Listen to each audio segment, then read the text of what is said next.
Welcome to my channel. ఈరోజు మన ఛానల్లో క్యాబేజీ పకోడీ చేయబోతున్నానండి. దానికి కావాల్సిన పదార్థాలు ఇలా సన్నగా ముక్కలు చేసుకొని పెట్టుకోవాలి. క్యాబేజీని నీళ్ళల్లో వేసి కడిగి పెట్టుకోవాలి. తర్వాత పచ్చిమిర్చి అల్లము పేస్ట్ వేసుకున్నాను.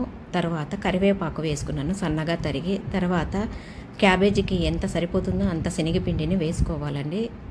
తర్వాత ఉప్పును వేసుకోవాలి. మీ టేస్ట్కి తగినంతగా ఉప్పును వేసుకోవాలి. క్యాబేజీ తేమకు ఎంత తగ్గుతుందో అంత సరిపోయినంత శనగపిండిని కలుపుకోవాలి. తర్వాత ఒక కడాయి పెట్టుకొని నూనె వేడి చేసుకొని పెట్టుకోవాలి. నూనె వేడెక్కిన తర్వాత కలుపుకున్న క్యాబేజీ మిశ్రమాన్ని, శనగపిండి మిశ్రమాన్ని ఇలా పకోడీలాగా చిన్న చిన్నగా వేసుకోవాలండి. ఇలా నేను చూపిస్తున్న విధంగా వేసుకోండి.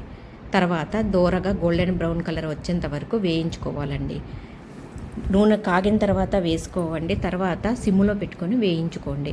అప్పుడు కరకరలాడుతూ ఇలా టేస్టీగా తయారవుతాయండి. మీరు చేసుకోండి, చాలా టేస్టీగా ఉంటుంది.